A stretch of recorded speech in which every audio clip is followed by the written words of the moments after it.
इनका मजा किसी भी चटनी और सॉस के साथ ले सकते हैं। मैंने इनको हरी चटनी और टमाटर की सॉस के साथ सर्व किया है। ये बहुत ही टेस्टी और क्रिस्पी बने हैं। इनको बनाना भी बहुत आसान है और इनको बनाने के लिए हर चीज घर में मौजूद रहती है। बच्चों को तो ये बहुत ही ज्यादा पसंद आते हैं। नमस्ते, मैं सुमनलता दीक्षित। आज मैं अपनी किचन में ब्रेड कटलेट की रेसिपी शेयर करूंगी। चलिए देखते हैं इसको कैसे बनाना है। इसको बनाने के लिए 4 उबले हुए आलू, 2 बड़े चम्मच हरा धनिया कटा हुआ, 1 हरी मिर्च कटी हुई, आधा छोटा चम्मच अदरक ग्रेट किया हुआ, आधी छोटी शिमला मिर्च कटी हुई, 1 छोटा प्याज कटा हुआ, 5 ब्राउन ब्रेड की स्लाइस, इसकी जगह व्हाइट भी ले सकते हैं। एक बाउल में अब ये आलू डाल देंगे तोड़ के, ब्रेड स्लाइस डाल देंगे तोड़ के। इनके किनारे भी निकाल सकते हैं, किनारों के साथ भी डाल सकते हैं। इनको बिल्कुल छोटा छोटा तोड़ के डाल देंगे। इसके अंदर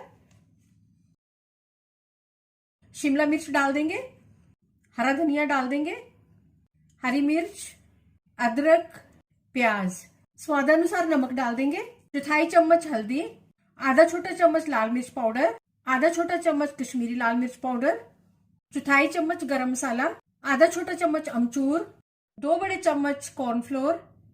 इन सबको मिक्स करते हुए इसका एक डो बनाएंगे। डो बनकर तैयार है और इसको इस तरह से करके भी देख लेंगे इसमें बाइंडिंग हो रही है या नहीं हो रही है। हाथ में तेल या पानी लगा के इसमें से बराबर बराबर का मिक्सचर लेंगे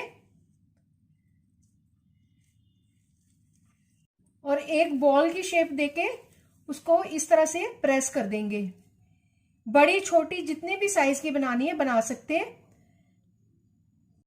इस तरह से सारी बना के तैयार कर लेंगे।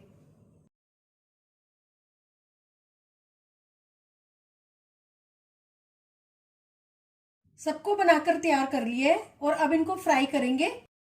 गैस के ऊपर कढ़ाई में तेल गरम हो चुका है और अब ये टिक्की इसमें डाल देंगे।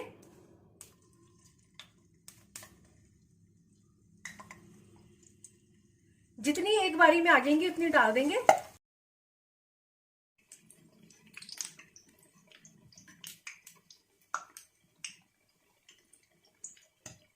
ऐसे पलट पलट करके इनको फ्राई कर लेंगे।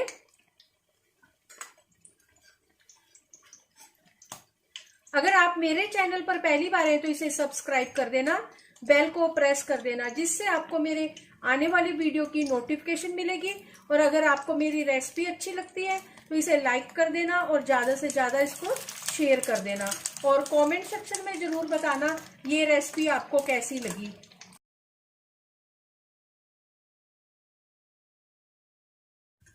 गोल्डन कलर आने पर इनको निकाल लेंगे टिश्यू के ऊपर। अब इसमें और डाल देंगे। इनको भी इसी तरह से फ्राई कर लेंगे। सारे फ्राई हो चुके हैं। कटलेट बनके तैयार है। चलिए मिलते हैं एक अच्छी सी नई रेसिपी के साथ। बाय।